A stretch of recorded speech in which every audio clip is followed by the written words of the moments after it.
ठंडी ठंडी सुबह के बयरिया और गीत कांच के बांस के बहंगिया, बहंगी लचकत जाए होई न बलम जी कहरिया, बहंगी घाटे पहुंचाए। जब हमनी के सुने नहीं जा तो मन में एगो अजीब लहर दौड़ जाला और हमनी के आपन घर के याद सतावे लगेला। हमनी के उम्र बढ़ जाए एक खातिर दुनिया के सबसे कठिन व्रत छठ करे वाली माई के लगे जाए के मन करे लगेला। असल में छठ खाली एगो पर्व ना है बल्कि एगो एहसास है जौन उत्तर प्रदेश, बिहार, झारखंड के जनता के दिलो दिमाग में बहुत सुंदर अनुभव लेकर आवेला। भाई लोग, पूरे दुनिया में एगो मुहावरा प्रचलित बा कि सब लोग उगत सूरज के सलामी देला। आज जब अंग्रेज शासन रहे तब कहल जात रहे कि अंग्रेज साम्राज्य के सूरज कबो ना डूबेला। जहां एक और दूसरी संस्कृति हमनी के उगत सूरज के प्रणाम करे के सिखावेला, वहीं हमनी के संस्कृति, हमनी के विशाल भोजपुरिया समाज सूरज के रूप के पूजा करे खातिर प्रेरित करेला। छठ दुनिया के एकमात्र अब बस एगो ऐसा पर्व है जना में डूबत सूरज के भी वही तरह पूजा करल जाला जैसे उगत सूरज के। ई महान संस्कृति हमनी के बतावेला कि हमनी के जौना भगवान के पूजा करे के बा ओकर हर रूप में स्वीकार करल जाई। एकरा के दुनिया के सबसे कठिन व्रत कहल जाला कि ए व्रत में कम से कम 36 घंटा के उपवास रहे के पड़ेला। ए व्रत में फल खाए के या पानी पिए के कोनो सहूलियत नहीं है।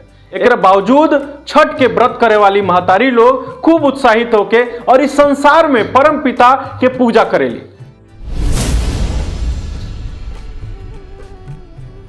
अच्छा चली जा जे नाई जानता ओके बताई कि छठ मैया के है जगह के पूजा करल जाला। धार्मिक कथा के अनुसार छठी मैया ब्रह्मा जी के मानस पुत्री रहली। उनकर नाम षष्ठी देवी है। षष्ठी देवी के मूल भाषा में छठी मैया कहल जाला। बिहार में ये शब्द इतना लोकप्रिय हो गई बा कि हर जगह अब छठी मैया के उच्चारण ही षष्ठी देवी के नाम पर करल जाला। माने कि षष्ठी देवी ही छठी मैया के नाम से मशहूर हो गई बड़ी। छठ पूजा कार्तिक शुक्ल षष्ठी से लेकर कार्तिक शुक्ल सप्तमी तक मनावल जाला। ये 4 दिन तक पर्व मनावल जाला। अब छठ पूजा की परंपरा कब से शुरू भइल इस संदर्भ में कई कहानी प्रचलित बा। लोगन के अनुसार छठ माई ब्रह्मा जी के पुत्री रहली। एगो मान्यता के अनुसार जब राम जी सीता जी जब 14 साल वनवास करने के बाद अयोध्या वापस अली तब रावण के वध के पाप से मुक्ति करे खातिर ऋषि लोग के आदेश पर रासु योग कैले के फैसला कई गई। मुगदल ऋषि के पूजा खातिर बुलावल गई। मुगदल ऋषि गंगा जल छिड़क के माई सीता के पवित्र कईने आ कार्तिक महीना के शुक्ल पक्ष के 6वां दिन सूर्य देव के पूजा करके आदेश देहने। यही से सीता जी मुगदल ऋषि के आश्रम में रह के 6 दिन तक सूर्य भगवान के पूजा कैले रहली। सप्तमी के दिन फिर सूर्योदय के समय संस्कार कैला के बाद भगवान सूर्य के आशीर्वाद मिलल। यही कथा में कहल जाला कि किंवदंती प्रचलित इहो बा कि छठ पर्व महाभारत के काल से शुरू भइल। ए पर्व में शुरुआत सबसे पहले सूर्य पुत्र कर्ण के द्वारा सूर्य के पूजा से कैल गई। कहल जाला कि कर्ण भगवान सूर्य के कट्टर भक्त रहने और खुद उनके पुत्र रहने, तो रोज खड़ा होकर अजुरी में रोज खड़ा होकर उनके अर्ध चढ़ावत रहने।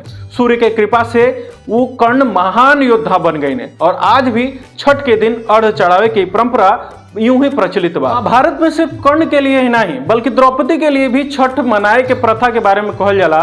और मैं ये कहल जाला कि द्रौपदी जन बा जब पूरा पांडव पूरा जुआ में सारा राज्य हार गए लोग, तो उनकर यही इच्छा रहे कि व्रत के पूरा करल जाए। अभी जब व्रत करे लगली तो पूरा साम्राज्य वापस मिल गई ऐसा कहल जाला। लोक परंपरा के अनुसार सूर्य भगवान और छठी मैया के संबंध में भाई बहन के बात कहल जाला। ऐसे छठ के अवसर पर सूर्य के पूजा कईल फलदायी मानल जाला। बताइए कि छठ के त्योहार किंगन मनाल जाला। तो पहला दिन जौन होला वो नहाए खाए के नाम से जानल जाला। एक दिन सबसे पहले घर के सफाई आ पवित्र कईल जाला। एक बाद नजदीकी नदी आ पोखरा से जाकर पानी भर के व्रत रहे वाला लोग नहाला लोग। एक बाद एक बेर खाना खाईल जाला और ए व्रत में तलल खाना एकदम से मना बा। ए खाना कांसा के या माटी के बर्तन में पकावल जाला। छठ के दूसरे दिन के खरना या लोहड़ा के नाम से जानल जाला। ए दिन पूरा एक दिन के व्रत रहल जाला और सूर्यास्त से पहले एक बूंद पानी भी नहीं लेवल जाला। सांझ के समय चावल या गुड़ या गन्ना के रस के इस्तेमाल करके खीर बनावल जाला और वही के खाई जाला और दूसर लोग के भी खिलावल जाला प्रसाद के रूप में। और यही दिने ठेकुआ जौन प्रसाद है छठ मैया के ओके बनावल जाला। और ठेकुआ के जौन स्वाद बा वो बिहारी लोग से और उत्तर भारतीय लोग से पूछे के कोनो बात नहीं है, इतना रोम रोम के माने जगा देला। और जितना क्रिस्पी होला, जितना बढ़िया होला, जितना कठोर रहेला उतना ही मजा दे देला। खास तौर पर कोई चाय के साथे लेला कि बादों में खात रहेला, ढेर दिन ले चलेला। ठेकुआ को करने के बाद से वही दिन 36 घंटा तक निर्जल व्रत रहे के पड़ेला। ओइजा पूजा कैले के बाद सांझ के समय नारियल, 5 तरह के फूल और पूजा के अन्य सूप में लेकर दौरा लेके घर के सामान सूप में लेके दौरा के रख के मर्द लोग, घर के जो मर्द लोग होला ओके घाट पर पहुंचावेला। ए पर्व में शुद्धता के विशेष तौर पर ध्यान रखल जाला। ए पूरा आयोजन में महिला लोग अक्सर छठी मैया के गीत गावत बजावत सब लोग साथे जाला और वो बहुत ही मनोरम दृश्य हो जाला।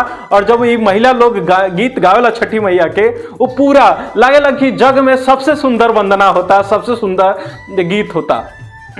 और चौथा दिन यानी कि अंतिम दिन अर्घ चढ़ावल जाला। सूर्यास्त के पहले व्रत करे वाला जन पूरे परिवार के साथ मिलके उगत सूर्य देवता के पूजा करे खातिर घाट पर पहुंच जाला। और संध्या अर्घ में जौन पकवान चढ़ावल जाला ओकर जगह नया पकवान आवेला, लेकिन कंद, फल, फूल और सब्जी वैसन सब कुछ लियल जाला। और सब नियम कानून वही तरीके से होइल जाला जैसे सांझ के समय अर्घ में भइल रहे। पूजा खत्म होने के बाद घाट के पूजा करके प्रथा बा और ओकरे बाद सब लोग एक दूसरे के पास जाला और भिक्षाटन करेला। और ई अपने आप में एक अलग त्यौहार बा कि एमे कोनो जाति धर्म और सब चीज से ऊपर हट के सब लोग जाला, दूसर के उसे आशीर्वाद के स्वरूप में, प्रसाद के स्वरूप में ठेकुआ लोग से लेला। ये अपने आप में ऐसा महान त्यौहार बा कि सब लोग वही दिन बराबर हो जाला। सब लोग छठी मैया के गीत गावत घरे चल जाला। तो ये पेशकश आपके कैसे लगल, हमके जितना जानकारी रहे उतना हम आपके बताई नहीं। अगर इनमें कहीं थोड़ा बहुत गड़बड़ी हो गई हो एक लिए क्षमा चाहे। हमने के पेशकश कैसा लागल जरूर आप बताएं।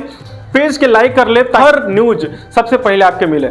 अपने देसी पत्रकार के इजाजत दी, फिर मिले आपके साथ किसी खास खबर के साथ मिले। पेज के फॉलो जरूर कर ले। जय हिंद, जय हो छठी मैया।